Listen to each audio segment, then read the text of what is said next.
అందరికీ నమస్కారం అండి. జై శ్రీరామ్. అంటే ఈ 50 days సెలబ్రేషన్ అనేది చూసి చాలా సంవత్సరాలు అయింది. అది హనుమాన్ అనే ఈ సినిమాకి జరగడం అనేది నాకు చాలా ఆనందంగా ఉంది. మెయిన్గా ఈ సినిమాకి పనిచేసిన ఎంటైర్ క్యాస్ట్ అండ్ క్రూకి నేను థ్యాంక్స్ చెప్పుకోవాలి. తర్వాత ఒక సినిమా సక్సెస్ అనేది చాలామంది లైఫ్స్ మారుస్తుంది. అంటే starting from producer, director, the entire cost, crew, సినిమాకి పనిచేసిన వాళ్ళే కాకుండా డిస్ట్రిబ్యూటర్స్, ఎగ్జిబిటర్స్, ఆ థియేటర్స్లో పనిచేసే క్యాంటీన్, సైకిల్ స్టాండ్, వీళ్ళందరి లైఫ్స్ మారుతుంది ఒక సక్సెస్ఫుల్ సినిమా అనేది. సో అది సెలబ్రేట్ చేసుకోవడం అనేది చాలా చాలా ఇంపార్టెంట్. అంటే ఇది ఎందుకు ఈ 50 days ఫంక్షన్ అనేది, అంటే ఇప్పుడు సినిమా రిలీజ్ అయ్యి జనరల్గా ఇలాంటి సెలబ్రేషన్స్ ఎందుకు చేస్తారు అంటే కనుక సినిమా ప్రమోషన్ కోసం చేస్తారు. కానీ 50 days అయిపోయిన తర్వాత ఇంకొక 20 లక్షలు ఖర్చు పెట్టి ఈ ఫంక్షన్ ఎందుకు చేయాలి అన్న క్వశ్చన్ ఒకటి ఉంటుంది. సో ఎందుకు మళ్ళీ డబ్బులు వేస్ట్ చేయడం, ఆల్రెడీ మనం సక్సెస్ అయిపోయాం కదా అని చెప్పి అనుకుంటాము. కానీ it is very important to tell the people that ఇలాంటి ఒక సినిమా 50 రోజులు 150 థియేటర్స్లో నడిచింది అన్నది చాలామందికి ఒక నమ్మకాన్ని క్రియేట్ చేస్తుంది, చాలామందికి ఒక కాన్ఫిడెన్స్ క్రియేట్ చేస్తుంది, చాలామంది ఇన్స్పైర్ అవుతారు. అరే మన సినిమా చాలా కష్టపడి చేస్తాము, ఒక వీకెండ్ ఆడుతుంది అంతే, దాంతో మన డబ్బులు వచ్చేస్తే చాలు అన్న మైండ్ సెట్ నుంచి మనం సినిమా తీస్తే ఇంకా 50 రోజులు ఆడుతుంది, 100 రోజులు ఆడుతుంది అన్న ఒక నమ్మకం కొత్తగా వచ్చే ప్రొడ్యూసర్స్లో కానీ డైరెక్టర్స్లో కానీ కల్పించడానికి ఈ పర్టికులర్ ఈవెంట్ అనేది చాలా చాలా ఇంపార్టెంట్. అంటే నా విషయానికే వస్తే కనుక నా ఫస్ట్ ఫిల్మ్ నాని గారు ప్రొడ్యూస్ చేసిన సినిమా. సో అది క్రిటికల్గా చాలా ఎక్లైమ్ వచ్చింది, కమర్షియల్గా కూడా చాలా పెద్ద సక్సెస్ అయింది. కాకపోతే మేము ఎందుకు మనం సక్సెస్ అని చెప్పాలా, ఒక ఈవెంట్ చేయాలా, అందరికీ తెలుసు కదా సినిమా చాలా మంచి కమర్షియల్ సక్సెస్ అయింది అని చెప్పి మేము చేయలేదు అప్పుడు. అంటే మేము అనుకున్నాం వి టుక్ ఇట్ ఫర్ గ్రాంటెడ్ అనమాట. కానీ చాలామంది నాని గారు నేను అనుకుంటూ ఉంటాము చాలా మంచి క్రిటికల్ సినిమా చేశారండి, కాకపోతే ఆ సినిమాకి కమర్షియల్గా కూడా హిట్ అయితే బాగుండు అనుకుంటారు. బట్ యాక్చువల్లీ అది చాలా పెద్ద కమర్షియల్ హిట్, పెట్టిన దానికన్నా నాని గారు చాలా ఎక్కువ డబ్బులు వచ్చాయి. కాకపోతే మేము సక్సెస్ ఈవెంట్ చేయకపోవడం అనేది అంటే ఒక నార్మ్ అయిపోయింది అనమాట. సినిమా సక్సెస్ అయినా అవ్వకపోయినా, హిట్ అయినా అవ్వకపోయినా సక్సెస్ మీట్ చేయడం అనేది చాలా నార్మ్ అయిపోయింది. సో అది చేయకపోయేటప్పటికీ చాలామందికి సినిమా కమర్షియల్ హిట్ కాదేమో అని అనుకుంటున్నారు. సో అందుకు ఒక సినిమా సక్సెస్ అనేది ఇలా సెలబ్రేట్ చేసుకోవడం అనేది, ఒక జెన్యూన్ హిట్ అనేది చాలా చాలా ఇంపార్టెంట్. అది చాలామందికి నేను అన్నట్టు ఇన్స్పిరేషన్ని, కాన్ఫిడెన్స్ని బిల్డ్ చేస్తుంది.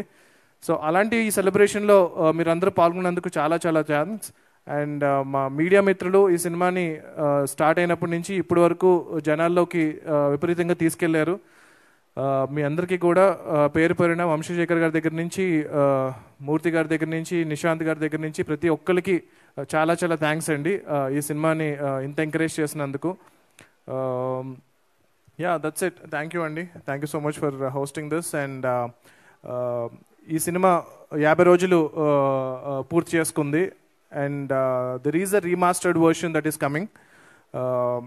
అది ఇంకా ఎక్కువ సర్ప్రైజ్ చేయబోతుంది. అది కాకుండా ప్రశాంత్ వర్మ సినిమాటిక్ యూనివర్స్ నుంచి ఇది మా ఫస్ట్ ఫౌండేషన్ ఏదైతే పడిందో హనుమాన్ అనే సినిమా, అది మేము బిల్డ్ చేయబోయే చాలా పెద్ద యూనివర్స్కి చాలా హెల్ప్ అవ్వబోతుంది.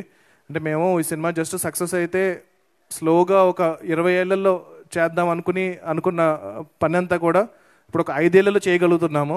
దాని అంతటికీ మీరు ఇచ్చిన ఈ సక్సెసే మెయిన్ కారణం. సో మేము ఇంత ఎక్కువ కష్టపడ్డామో దానికి 10 ఎక్కువ కష్టపడి 10 ఎక్కువ హార్డ్ వర్క్ చేసి మీకు వీలైనన్ని సినిమాలు, వీలైనంత త్వరగా క్వాలిటీ సినిమాలు, క్వాలిటీలో ఎక్కడ కాంప్రమైజ్ అవ్వం, తప్పకుండా వీలైనంత త్వరగా మా యూనివర్స్ నుంచి నెక్స్ట్ ఫిల్మ్స్ కూడా రెడీ చేస్తున్నాము. సో నిజంగా జెన్యూన్గా చెప్పాలంటే సినిమా రిలీజ్ అయినప్పటి నుంచి ఇప్పుడు వరకు ఒక్కసారి కూడా మేము పార్టీ చేసుకోలేదు. So I think this is the first celebration that we're celebrating. Release అయినప్పటి నుంచి కూడా ఈ సినిమాని ఇంకా ఎలా తీసుకెళ్ళాలి, ఇంకా ఇంటర్నేషనల్గా ఎలా తీసుకెళ్ళాలి. ఇప్పుడు స్పెయిన్లో, జపాన్లో, చైనాలో వీళ్ళందరూ డిస్ట్రిబ్యూటర్స్తో ఆల్రెడీ మాట్లాడాము. వాళ్ళందరూ సినిమా చూసారు, విపరీతంగా నచ్చింది. సో ఇప్పుడు ఇంటర్నేషనల్ రిలీజ్ అన్నది చాలా త్వరలో జరగబోతుంది. సో ఈ సినిమా ఇప్పుడు మీరు ఎలాగైతే ఈ సినిమాని అరే మన తెలుగు సినిమారా అని ఎలాగైతే చాలా గర్వంగా ఫీల్ అవుతున్నారు, రేపొద్దున మన సినిమా ప్రపంచ దేశాల్లో కూడా మన తెలుగు సినిమా గొప్పతనాన్ని చాటబోతుంది. అది చాలా ఆనందంగా ఉంది నాకు. దానికి మెయిన్ కారణం మా ప్రొడ్యూసర్ గారి vision. So he wanted to take it internationally. So thank you Niranjan గారు. అండ్ హనుమాన్ ఈ 50 days అనేది వన్ ఆఫ్ ద స్టెప్స్ అంతే. ఇంకా చాలా స్టెప్స్ ఎక్కబోతున్నాము హనుమాన్తో. సో ఫెస్టివల్స్లో కానీ వాటిల్లో కానీ we're submitting this film. Hopefully we will win a lot of awards and make some noise all over the world and tell people about the greatness of Telugu cinema. And yeah, already Jai Hanuman సంబంధించిన work start అయింది. So అతి త్వరలో దాని first look poster release చేయబోతున్నాము. హనుమంతులు వారే hero. So మీకు ఎలాగైతే cinema climax విపరీతంగా నచ్చిందో, లాస్ట్ 5 minutes ఏదైతే మీకు విపరీతంగా నచ్చిందో, అది టోటల్ 2.5 hours ఉండబోతుంది. So hopefully you know I will make you really proud and make a great film. మీరు ఇచ్చిన ఈ సక్సెస్ని నేను చాలా రెస్పాన్సిబుల్గా తీసుకుని ఆ గ్రాటిట్యూడ్ని, ఆ రుణాన్ని నేను మళ్ళీ జై హనుమాన్తో తీర్చుకోబోతున్నాను. Thank you so much. Jai Shri Ram, Jai Hanuman and Jai Hind. Thank you. Thank you so much, Prashant Garu.